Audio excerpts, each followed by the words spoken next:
Muy buenas a toda la audiencia de puroperiodismo.com. Desde San José, Costa Rica, les saluda Edgar Fonseca, editor, en una nueva conversación con protagonistas del acontecer nacional e internacional. Conversamos, intercambiamos en esta oportunidad en el inicio del año con el ex canciller Manuel González Sanz, eh, quien gentilmente accede a este intercambio, el primero que tenemos en este año, junto al doctor Carlos Murillo, director del Observatorio de Desarrollo de la Universidad de Costa Rica y analista, entre otros temas, en temas de geopolítica y de situación internacional y global. Muy buenas, don Manuel. Muy buenas, don Carlos. Buenas y gracias por el espacio y un placer compartir con Manuel este espacio. Gracias, don Carlos. Muchas gracias, don Edgar, también, y a todos quienes nos ven y nos escuchan. Muy feliz año, que sea muy próspero y muy saludable. Y gracias por la invitación. Muchísimas gracias a los dos por esta oportunidad de compartir con la audiencia de puroperiodismo.com. Esta conversación está de inmediato en vivo en la red Zoom Facebook Live.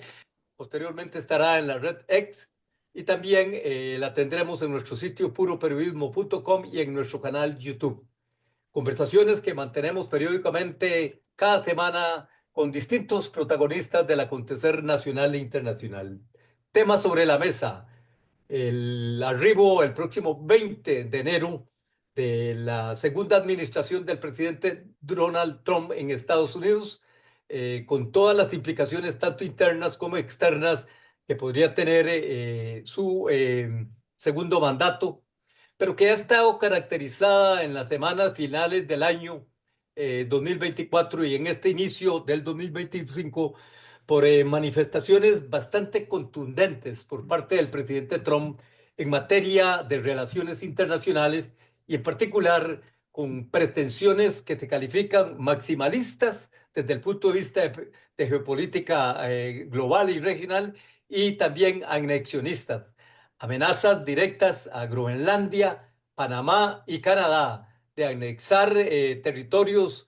En el caso de Groenlandia, comprar el territorio groenlandés perteneciente a Dinamarca. En el caso de Canadá, anexar como el Estado 51 a Canadá para conformar la gran nación americana.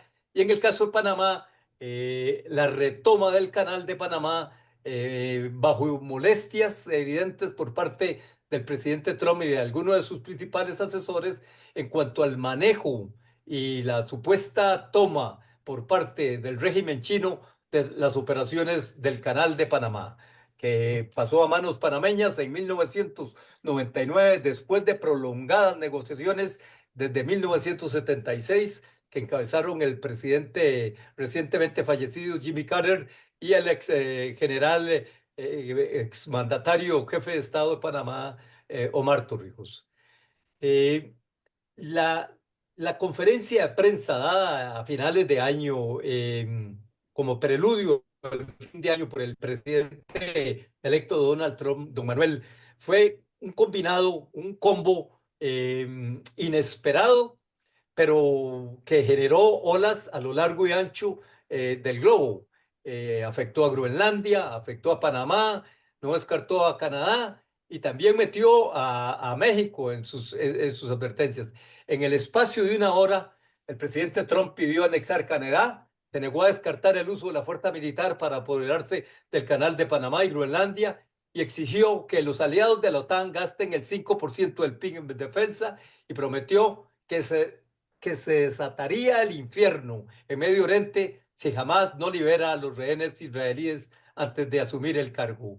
¿Lo tomó por sorpresa a usted, don Manuel, este combo múltiple de referencias sobre lo que eventualmente será el inicio de la relación internacional del segundo mandato de Trump? Tiró con escopeta, como decimos popularmente, ¿verdad? O no dejó muñeco con cabeza. Pues sí, realmente hay algunas cosas que lo toman a uno por sorpresa y que creo que la reacción inmediata, espontánea, es llamarlo de disparates.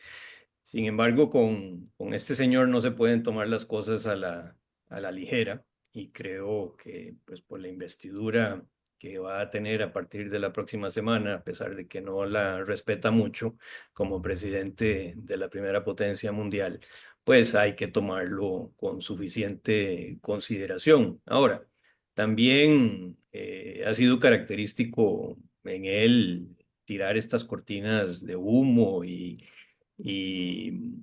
pues es catalogado como un excelente negociador, supuestamente, de modo tal que, como lo dije ahora, tira con escopeta a ver qué pasa, a ver qué pega y qué polémica genera, que evidentemente es una situación que disfruta muchísimo. Vemos que una de las características de su segundo mandato pues va a ser mayor agresividad, si se quiere, a la que ya tuvo en la primera ocasión. Llega con mucho rencor, con mucho resentimiento, con mucho ánimo de venganza en lo doméstico y en lo internacional. Sabe que después de este mandato, pues ya su carrera política fenece y aparentemente estaría dispuesto a hacer muchas cosas que otra persona no haría si estuviera pensando con cálculo político para una reelección dentro de 4 años. Entonces, pues su línea de acción, además de que se está rodeando de personas incondicionales, creo que aprendió de la primera magistratura donde tal vez tuvo que improvisar y tuvo muchos cambios también en gente que lo rodeaba. Ahora llega con lo que podríamos llamar personas de hueso colorado, incondicionales, o lo que en Estados Unidos dicen yes man, ¿verdad?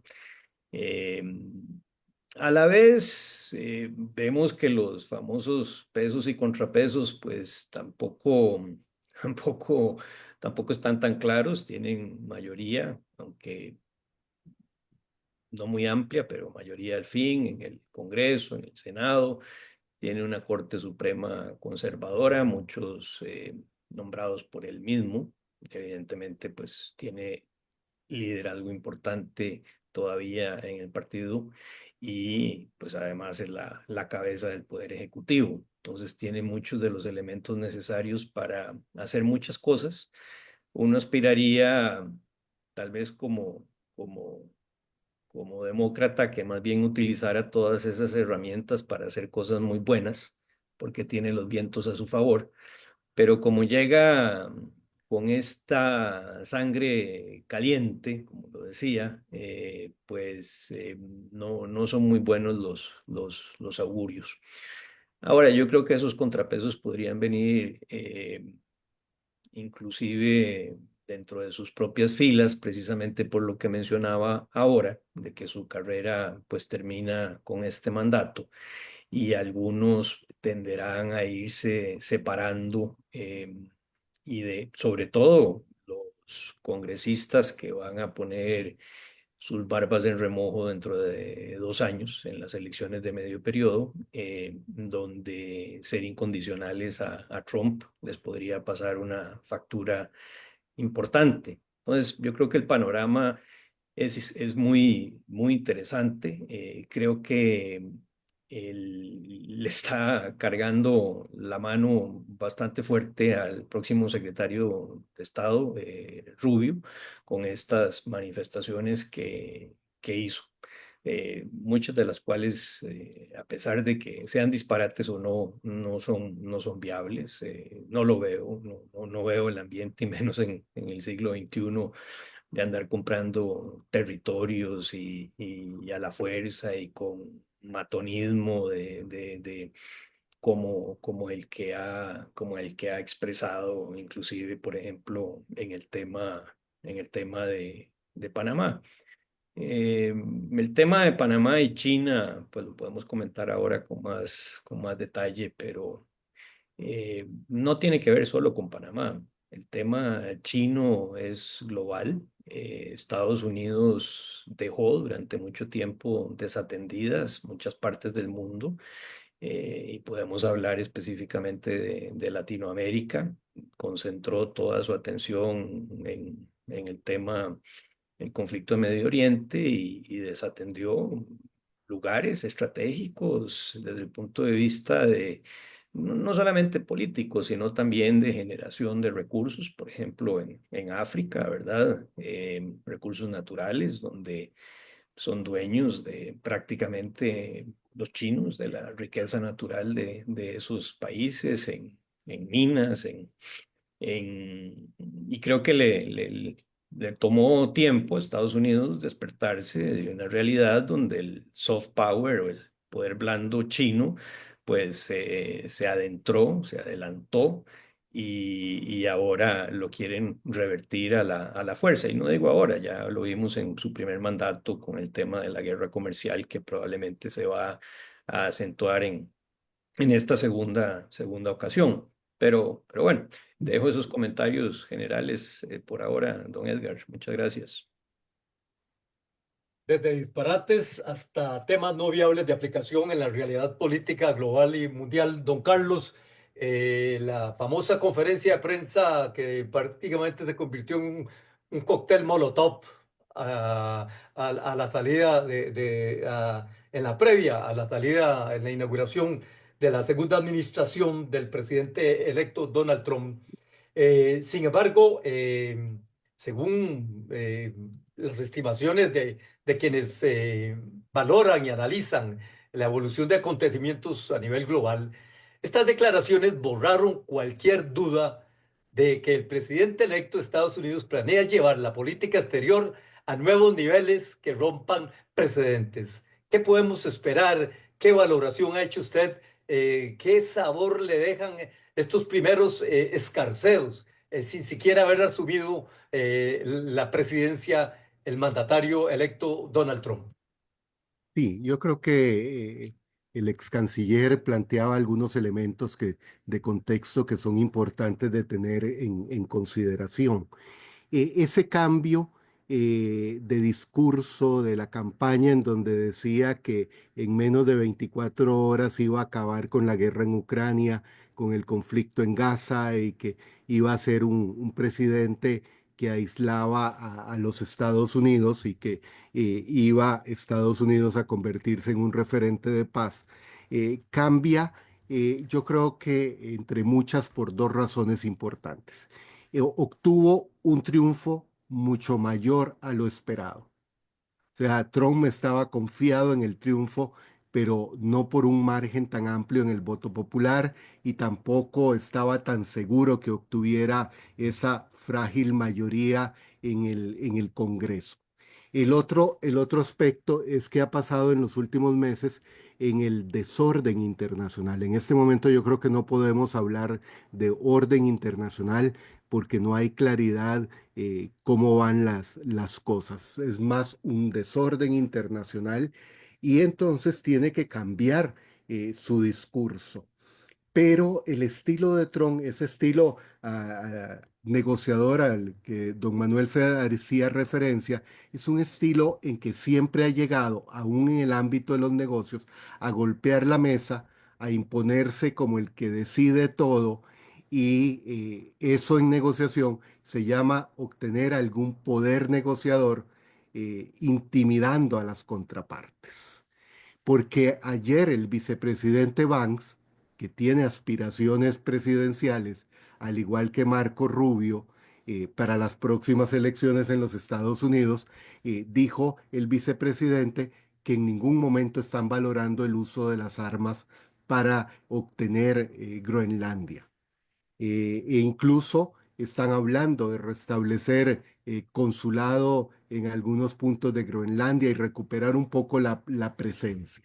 Entonces yo creo que está en alguna bravuconada en estos meses, porque han sido meses antes de llegar a la toma de posesión, en donde ha querido redefinir las cosas, pero tiene muy claro, y ya don Manuel lo mencionaba, tiene muy claro que el verdadero eje de confrontación es con China, porque incluso en los últimos años China ha pasado de ese soft power al hard power, buscando establecer bases militares alrededor de África y en algunos otros puntos en Asia para demostrar que no solo maneja bien la política y el poder blando, sino que tiene capacidad de acción militar y que está dispuesto a llegar a otros niveles.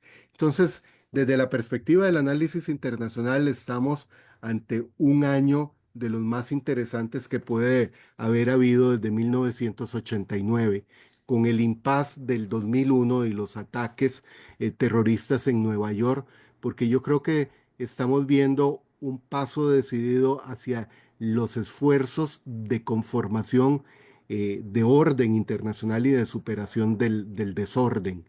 La esperanza es que no sea a través de un conflicto armado generalizado o de varios conflictos focalizados alrededor del mundo, sino más bien de una especie de conferencia Yalta 2.0.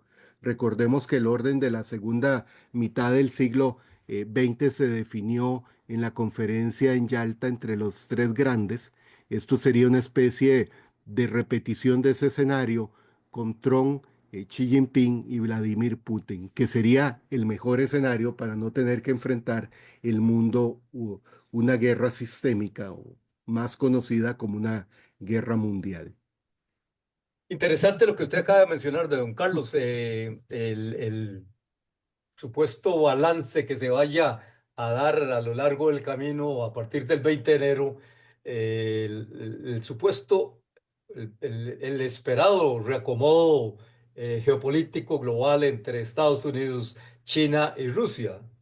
Sin embargo, don Manuel, el presidente tocó a Groenlandia, tocó a Panamá, amenazó a Canadá, amenazó a México, pero no tocó ni a Putin, o no la ha tocado hasta hoy, ni a Xi Jinping.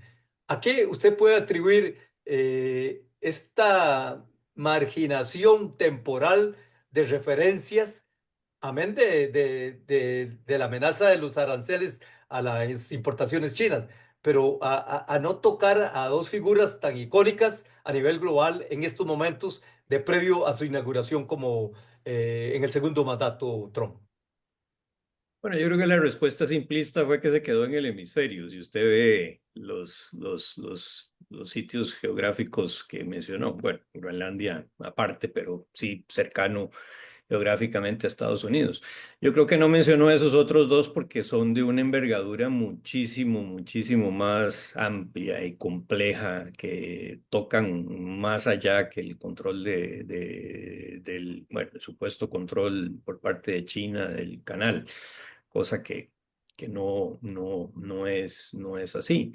Pero yo creo que no daba el espacio, no era la circunstancia, no era el momento para abordar dos temas tan gigantescos como China y Rusia, ni siquiera a nivel de pinceladas en esa ocasión. Es lo que tiendo a pensar o interpretar en este momento.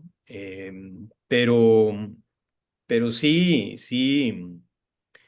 Sí se ve que en el tema de Groenlandia, dentro de los que usted mencionaba, es como con el que está más decidido porque no es nuevo el asunto. Recuerde que él ya lo había mencionado en el pasado, y la visita reciente de su hijo, visita turística, no es casualidad, ¿verdad? No es casualidad, y los comentarios del vicepresidente electo a los que hacía referencia don Carlos, tampoco es casualidad. Se ve que ahí sí tiene la mira puesta, y probablemente desde su análisis es lo que vea con más facilidad.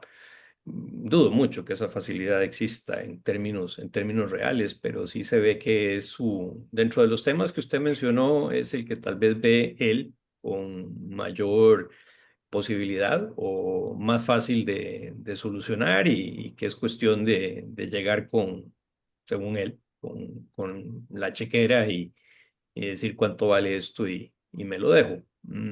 Recordemos que por otro lado, para Groenlandia, según sus regulaciones actuales, pues ellos pueden a través de un referéndum declarar su independencia, que me parece que sería ese primer paso para entrar en cualquier negociación con Trump. Eh, si lo hicieran, y más que anexarse o ser parte o venderse a Estados Unidos, creo que estratégicamente podrían sacar mucho beneficio separándose de Dinamarca y entrando en una negociación, como le digo, no de venta ni de pasar a ser parte del territorio de Estados Unidos, pero podrían tener, si lo piensan y lo negocian bien en el largo plazo, pues algunos beneficios. En esa ya célebre conferencia de prensa brindada por el presidente electo Donald Trump a finales de año, don Carlos tocó sus planteamientos anexionistas o de amenazas hacia Groenlandia, Panamá, México, Canadá. Sin embargo, hizo una advertencia que para los efectos globales podría tener una repercusión mucho mayor en estos momentos. Y afirmó, si no están de vuelta para cuando yo llegue a la presidencia, se desatará el infierno en el Medio Oriente. Dijo Trump sobre el más de un centenar de rehenes que aún mantiene en cautiverio el grupo terrorista Hamas en la Franja de Gaza, pero que derivó en conversaciones de último momento que llevaron a decir al presidente Biden en las últimas horas de que se está a un punto de llegar a ese acuerdo entre Hamas y el gobierno de Israel para liberación de rehenes y por otra parte liberación de terroristas que están exigiendo a los otros. ¿Cuál ve usted la posibilidad? ¿Cuán cerca y con qué posibles implicaciones para un conflicto mayor dentro de lo que usted ha llamado el desorden global en estos momentos? Sí, Edgar, agrego un elemento antes. Trump dijo que había entendido que no y que la paz en Ucrania iba a tardar un poco más de 24 horas.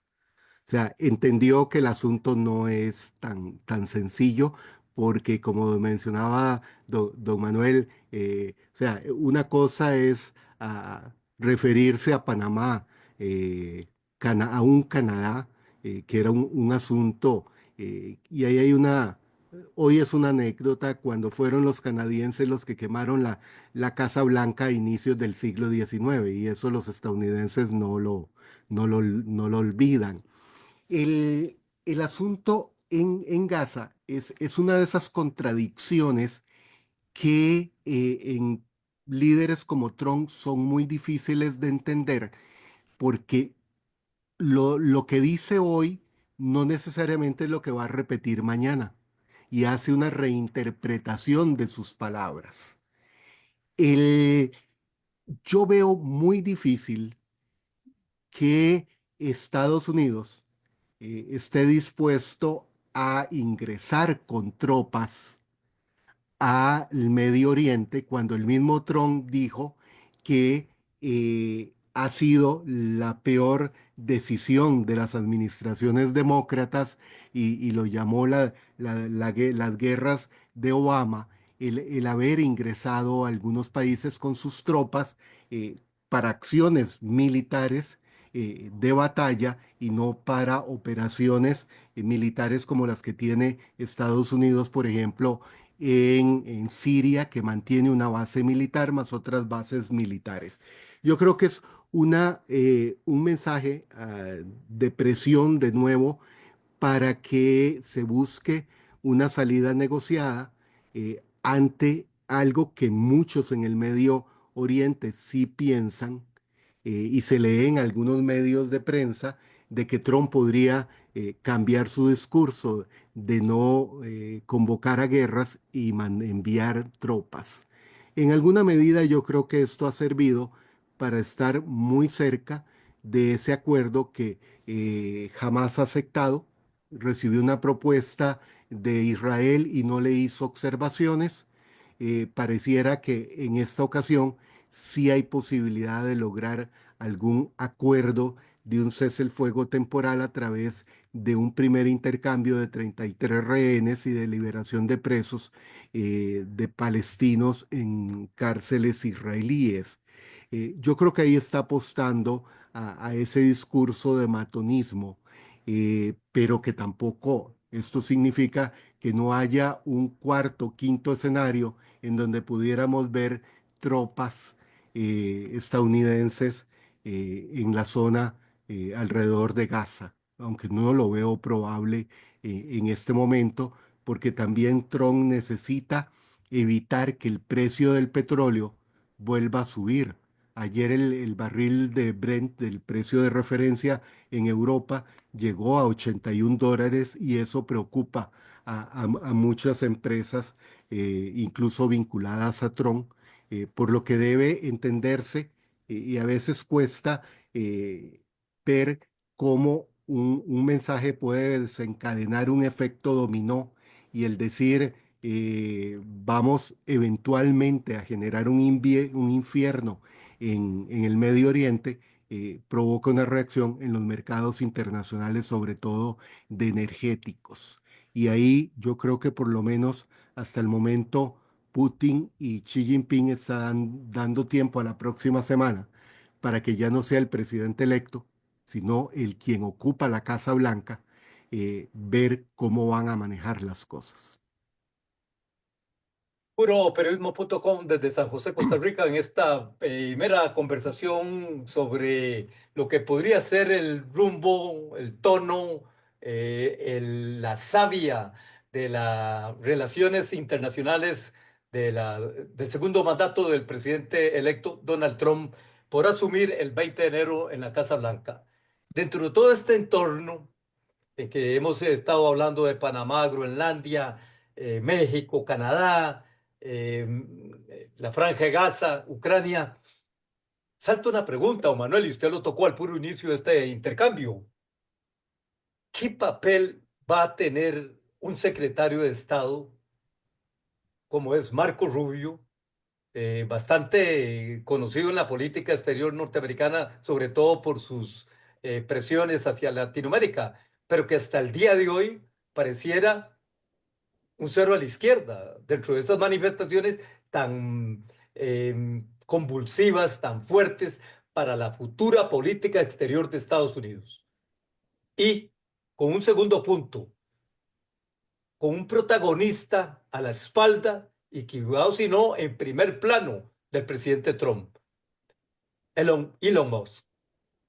Mire, don Edgar, le voy a contestar desde la perspectiva de lo que fue mi experiencia en la primera administración de Trump, en el tiempo que nos tocó lidiar con ella. El Departamento de Estado fue un cero a la izquierda completamente. Toda la política exterior o lo que hubiera de ella se definía directamente en la Casa Blanca. Así que a pesar de que en esta ocasión creo que hay una persona como Rubio que tiene que hacer mucho cálculo político y andarse con mucho cuidado por lo que mencionaba don Carlos, y es que tiene aspiraciones y ya lo demostró como precandidato. Eh, Tiene que andarse con mucho cuidado porque usted sabe que lo pueden, él sabe que lo pueden quemar. O sea, está poniendo en el asador una carrera política buena, mala, usted la puede calificar de distintas maneras, pero una carrera al fin y al cabo que va en cierto ascenso, una persona pues en algunos círculos, a pesar de que no comparto muchas de sus posiciones, pues en algunos círculos respetado y que podría verse salir muy trasquilado de de esta posición. No es el caso de cómo manejó, de nuevo, no estoy calificando si fue buena, si fue mala, pero no fue la dinámica con la que Biden manejó la política exterior y su relación con Blinken, que efectivamente ejerció como un verdadero secretario de Estado y con mucha actividad, de nuevo, sin juzgar sus méritos o sin juzgar sus posiciones. Pero en el caso de Trump, por su personalidad, no veo que eso vaya a ocurrir. Creo que el Departamento de Estado seguirá estando en un nivel mm, secundario. Hay que ver también qué va a pasar al interno. Recordemos que en la primera administración de Trump hubo una desbandada de funcionarios de carrera, de mucha experiencia, embajadores muy reconocidos, personas al interno del Departamento de Estado con una gran trayectoria que tiraron la toalla, se fueron y dijeron, no comparto nada de esto. Y tal vez eso fue uno de los elementos que obligó más bien a que la definición y ejecución de la política exterior se concentrara en Trump, además de su personalidad, ¿verdad? Eh, Hay que ver qué va a ocurrir ahora al interno del Departamento de Estado, pero independientemente de si se da esa desbandada o no, como en la primera ocasión, creo que por su personalidad, su manera de ser, porque no hay nada que lo pare, porque dice lo que se le viene a la cabeza en su momento, porque tiene un concepto muy relativo de la verdad, si acaso es que ese concepto existe en su vocabulario o en su diccionario, y como bien lo mencionaba don Carlos, no tiene mayor empacho en ajustarse, en cambiar los contextos, en cambiar las palabras, en contradecirse, en desautorizar a personas cercanas a él. Es una figura absolutamente impredecible, como decimos popularmente, pues un revólver chocho, ¿verdad? Y eso es sumamente complicado en todo sentido, no solamente para los que nos afectamos muy en la lejanía y muy indirectamente por lo que él decida o por lo que pasa en Estados Unidos, sino especialmente por sus colaboradores. Imagínese usted lo que es estar trabajando con una persona así.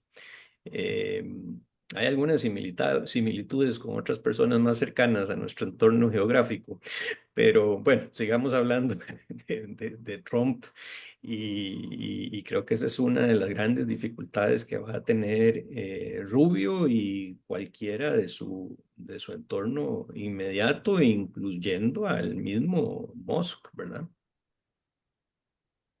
Juan Carlos, dentro del análisis que estamos haciendo sobre los posibles rumbos de la política exterior norteamericana, el ex canciller Manuel González acaba de ratificar de que el vaivén va a estar marcado por la personalidad, por las decisiones, por la voluntad y sobre todo por esa voluntad tan volátil que tiene el mandatario y que la ha demostrado a lo largo del camino, el mandatario electo. Pero nosotros no estamos alejados. Hemos hablado de Rusia, de China, de Groenlandia, de la Franja de Gaza, de Ucrania, pero Latinoamérica no está alejada de ese entorno. Panamá empezó a sentir la lluvia, las primeras inclemencias del tiempo, con la advertencia de una posible retoma del canal. Negociado hace apenas 35 años aproximadamente, finalmente en manos panameñas, operado por Panamá. Y esto ha sido un generador no solo de preocupación, sino también de posiciones bastante críticas desde el punto de vista político en Latinoamérica. Costa Rica ha guardado un silencio particular que llama la atención. Pero de lo más reciente que ha pasado en la región es la consolidación de lo que se denomina la dictadura en Venezuela. ¿Cuál escenario ve usted, don Carlos, de lo que ha pasado hasta el momento en el manejo, en la relación de las administraciones norteamericanas recientes con el rumbo de Venezuela, el rumbo autoritario, el rumbo dictatorial y lo que viene a partir de este 20 de enero, si es que se puede vislumbrar un cambio o un acomodo? ¿Cuál es su percepción al respecto?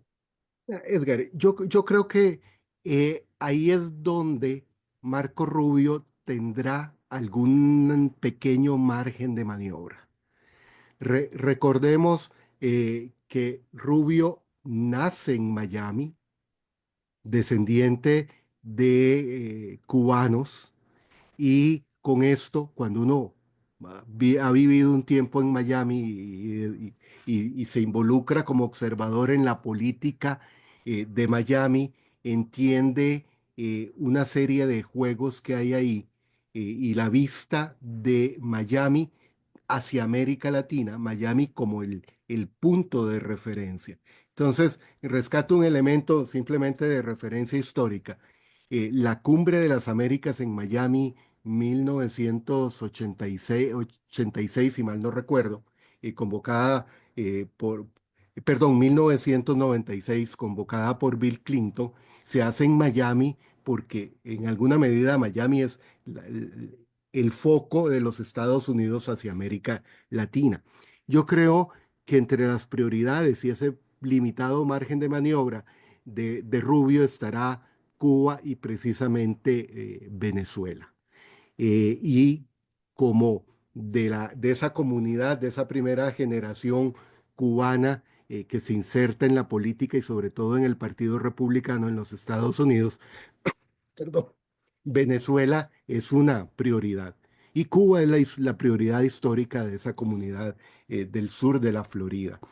Yo creo que ahí hay eh, que ver algún endurecimiento de las sanciones, pero eso lo tendrá que negociar con países latinoamericanos.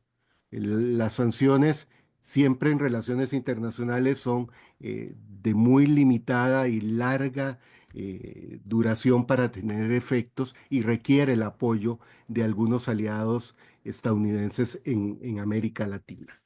El, y por eso hay que darle seguimiento a lo que ha adoptado, creo que ayer o antier, el régimen de Maduro, que es duplicar y hasta triplicar las ventas de crudo a Repsol, a la empresa española, porque sabe que se vienen el endurecimiento de las sanciones en materia petrolera y financiera, que es la vía que yo creo que va a optar en este momento hacia el régimen de Maduro.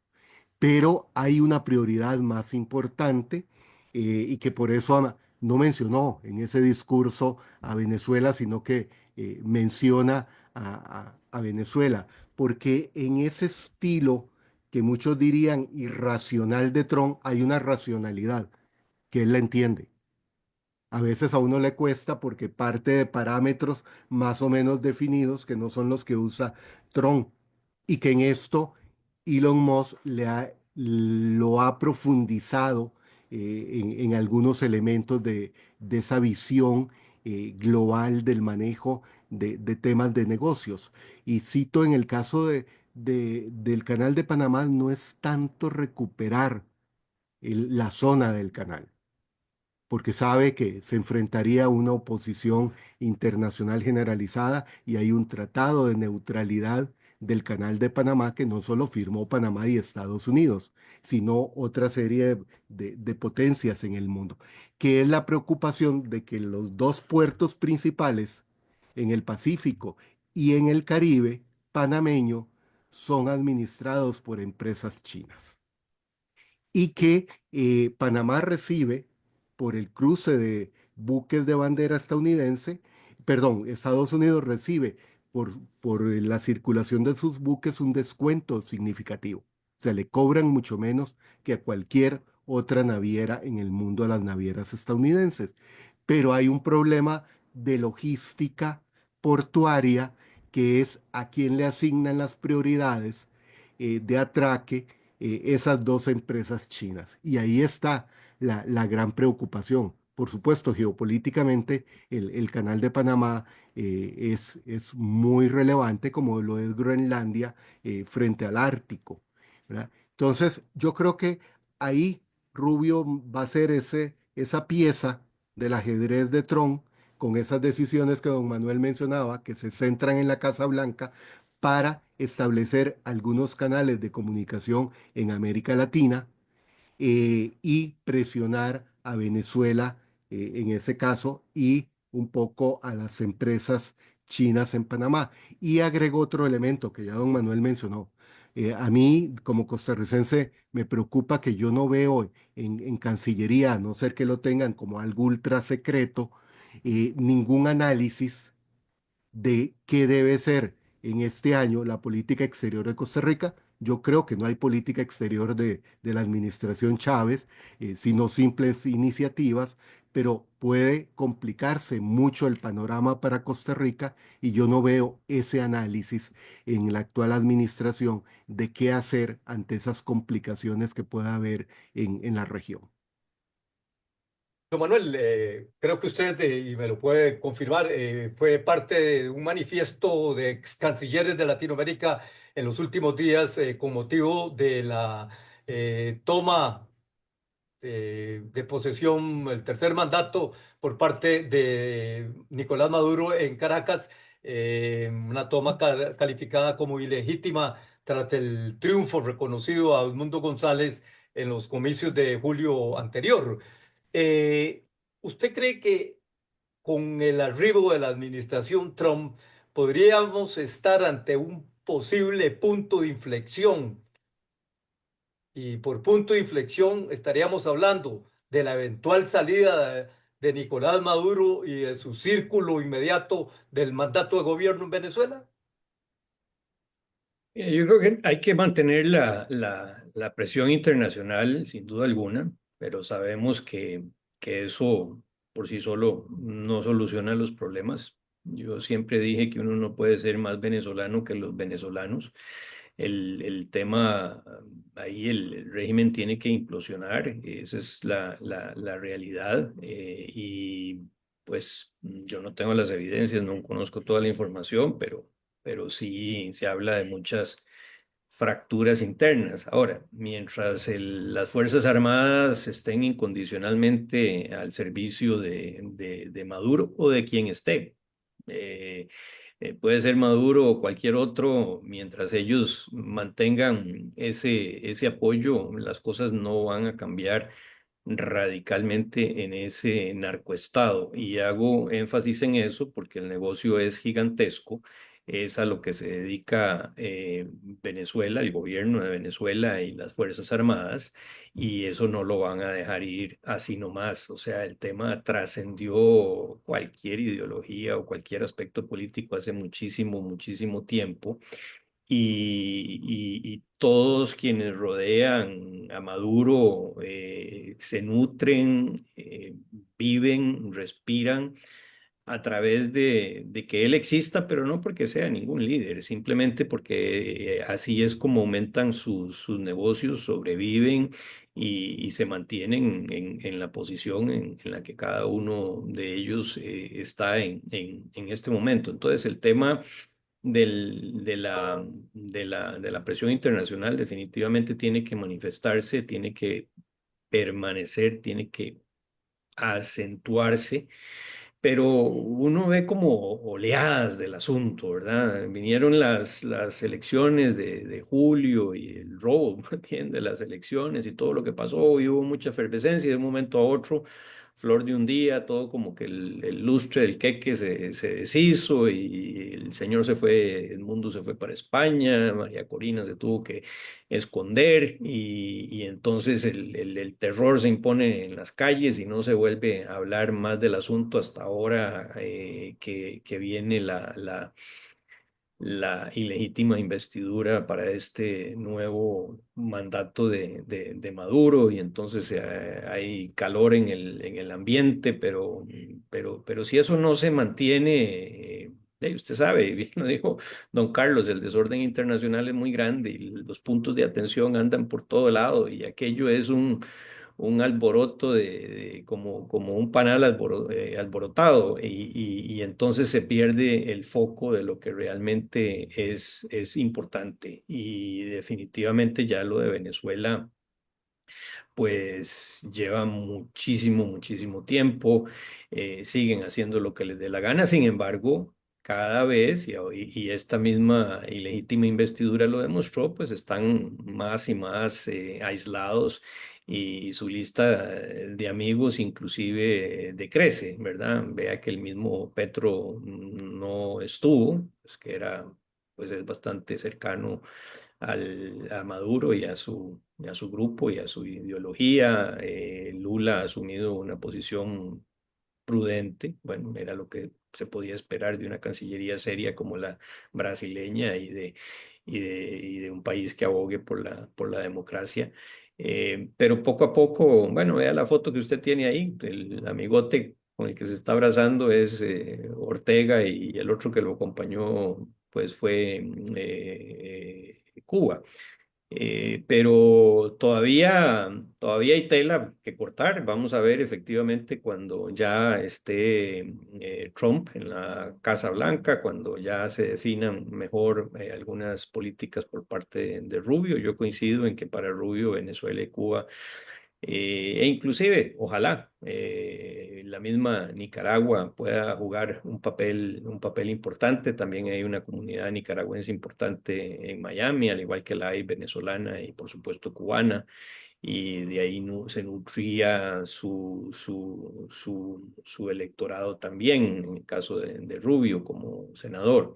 Así que sí, el ámbito de acción inmediato de él yo creo que va a versar sobre esos tres países y aquellos otros de Latinoamérica que se conviertan en un problema. Yo se lo decía al secretario Kerry la primera vez que lo vi, que me reuní con él, y le dije, el problema con Estados Unidos es que uno tiene que convertirse en un problema para que lo vuelvan a ver, y se les olvida que los verdaderos amigos más bien son los que causan menos problemas y los que están en las buenas y en las malas, y no se pueden tomar por sentada esa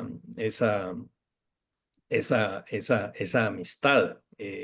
Se reía un poco, pero bueno, lo que estaba diciendo es, no esperemos a convertirnos en un problema para trabajar juntos y en aquel momento ya se advertía mucho y mencionábamos mucho el tema, por ejemplo, del narcotráfico y lo que estaba ocurriendo. Sin embargo, bueno, eso lo menciono nada más como una anécdota. Entramos en la recta final de este conversatorio que hemos mantenido con el ex canciller de la República, licenciado Manuel González Sanz, y con el doctor Carlos Murillo, catedrático y director del Observatorio de Desarrollo de la Universidad de Costa Rica.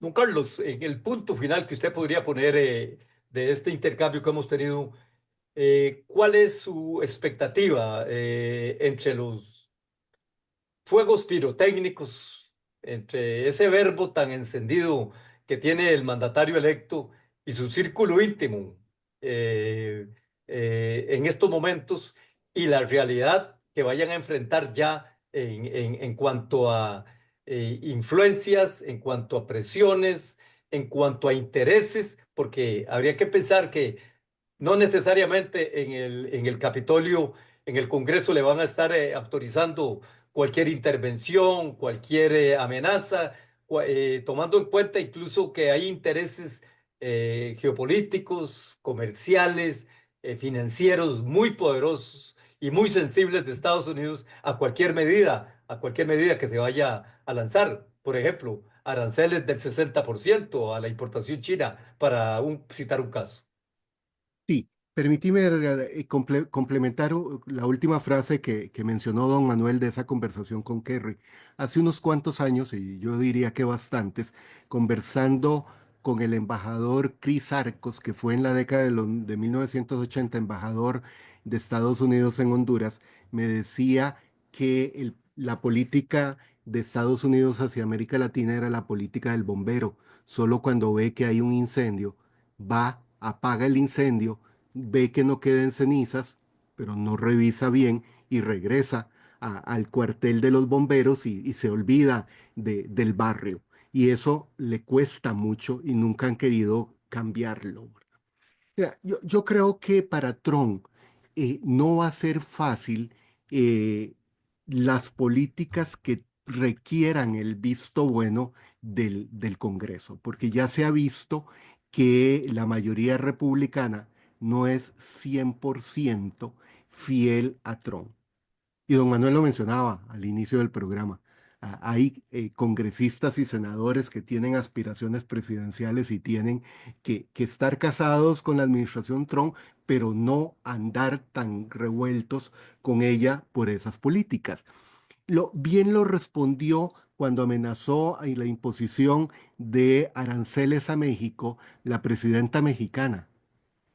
Eh, Porque, por ejemplo, de las fábricas de empresas estadounidenses en México que reciben productos o materias primas de los Estados Unidos, las convierten, por ejemplo, en vehículos que regresan a los Estados Unidos, esos aranceles a quien más afectarían, por supuesto a la economía mexicana, pero afectan más a los Estados Unidos, porque esos autos importados desde México de fábricas estadounidenses ingresarían con precios mucho más altos.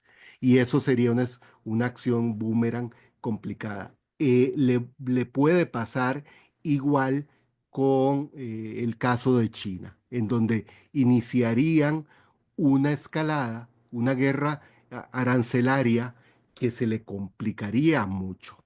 Y como China tiene sobre todo proveedores y fábricas alrededor del mundo, pueden en alguna medida contrarrestar esos aranceles. Así que no le va a ser muy fácil y se quedará mucho en el discurso. El punto clave aquí es si esos mandos medios de la Casa Blanca van a lograr es negociar acuerdos con el Congreso, con las dos cámaras, o las cosas van a obligar a Trump a quedarse en el discurso y no a entrar en medidas concretas, sino simplemente de amenazas, pero de nuevo, no las podemos descartar del todo.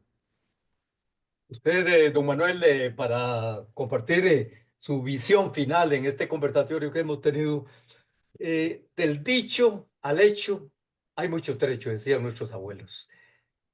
De esa retórica tan incendiaria del presidente y de su círculo íntimo, en particular de su asistente estrella Elon Musk, eh, ¿cuán es para preocuparse en cuanto a lo que venga por parte de la nueva administración o cuán para observar el desarrollo de los acontecimientos y esa realidad a veces tan azarosa, porque usted como diplomático, como comparte un gobierno, pues las expectativas pueden ser muy altas, pero la realidad a veces es bastante cruda. Mire, yo creo que si estuviéramos hablando de otro país y uno quita el grano de la paja, como usted dice, y deja la retórica de lado y lo que realmente es posible, pues entonces la preocupación sería menor. Pero estamos hablando de Estados Unidos. Es una potencia que no influye en todo lado. Es que lo que toca Estados Unidos o lo que deja de tocar, aquel cuento, ¿verdad? De que cuando Estados Unidos se resfría, a nosotros nos da neumonía. Bueno, no somos solo nosotros, son muchos otros países. En el caso nuestro, nuestra cercanía geográfica, pero además nuestra relación eh, comercial, nuestra relación en materia de inversión extranjera directa, en materia de turismo, o sea, nuestra relación es muy profunda y muy importante como para no poner atención permanente a todo lo que ocurra en Estados Unidos. Sería importante conocer, creo que algo adelantó don Carlos, cuál va a ser más bien nuestra posición frente a Estados Unidos en esta administración, qué es lo que aspiramos, cómo lo vamos a abordar, qué es lo que vamos a hacer. Yo soy de los que piensa que lejos de estar fuera del radar, hay que ir y ponerse en el radar y decir, aquí estoy, soy Costa Rica, esto es lo que soy, estos son mis problemas y son los temas que yo quiero trabajar con ustedes y no esperar a que nos vengan a buscar y muchas veces con el dedo acusador, ¿verdad? De que pese a muchos esfuerzos que hacemos dentro de las limitaciones que tenemos, pues nunca son suficientemente satisfactorios frente a los ojos de un país que lo tiene todo y que tiene todos los recursos para hacer lo que nos recrimina que no hacemos muchas veces. Entonces, sería interesante conocer desde nuestra perspectiva qué es más bien lo que nosotros esperamos y cómo queremos manejar esta relación, a pesar de que a esta administración le quede poco tiempo. Pues es un año y varios meses muy importantes. El tren no espera y pueden, creo que podemos sanamente sacar provecho, en buen sentido de la palabra, de una relación estrecha, franca, transparente, a pesar de esos visos que ha demostrado la, la administración o lo que podría llegar a ser la administración de Trump, porque necesitamos de esa relación y necesitamos que sea una buena relación y que sea fluida por, inclusive por más elementos de los que brevemente ahora mencioné. El tema de seguridad, el tema del narcotráfico es sumamente importante para nosotros, al igual que lo es para ellos. Y evidentemente tenemos enormes limitaciones. En su momento, nosotros planteamos lo que dimos a llamar el Triángulo Sur, ¿verdad? Porque se hablaba mucho del Triángulo Norte, que era Salvador, Guatemala y Honduras. Y en materia de seguridad y de narcotráfico, empezamos a hablar de la buena relación que en ese momento existía entre Panamá, Costa Rica y Colombia, en el que con la ayuda de Estados Unidos podíamos hacer muchas cosas en común. Yo les mencioné, inclusive a nivel de Congreso y de Senado, que Estados Unidos gastaba, no sé, 30 billones de dólares en la frontera entre México y Estados Unidos, una frontera de 2000 y pico de kilómetros, y veíamos lo poco efectivo que era en ese momento esa inversión en materia de prevención de migración y de narcotráfico, mientras que la frontera entre Panamá y Costa Rica eran 200 y resto de kilómetros por donde pasaba una gran cantidad de la droga que terminaba en Estados Unidos, y que valía más la pena tener un programa serio, robusto, con buen contenido en todo sentido, no solo económico, sino también de inteligencia entre los tres países, y que ahí se podía ser mucho más efectivo que todos los billones y billones que se gastaban en el norte. Con unos pocos cientos de millones se podía hacer mucho en esta parte del mundo. Sin embargo, de nuevo, no fue prioritario, no fue algo que pusieron mucha atención, pero por lo menos se hacían propuestas, y eso es lo que me parece interesante conocer. ¿Qué es lo que Costa Rica quiere proponer? ¿Cómo quiere manejar la relación con esta administración? Eh, Creo que a todos nos serviría tener esa claridad. Don Manuel, don Carlos, muchísimas gracias por el tiempo, por las reflexiones, por lo que han compartido con la audiencia de puroperiodismo.com. Creo que tenemos tema para otro capítulo, para otro encuentro. De mi parte, agradecido por la gentileza de haber atendido esta invitación a este conversatorio. Nos encontramos en una próxima oportunidad de esta entrevista, de esta conversación. Ha estado en vía directa Zoom, Facebook Live. Estará pronto en la red X, y por supuesto estará los principales referentes de esta conversación. Usted los encontrará en nuestro sitio puroperiodismo.com. Obviamente también en nuestro canal YouTube usted va a tener esta conversación de inmediato. Desde San José de Costa Rica les saludó Edgar Fonseca, editor. Nos encontramos en una próxima oportunidad. Muy buenas y muchas gracias. Muchas gracias. Saludos, don Carlos. Saludos, don Edgar. Gracias, saludos, don Manuel.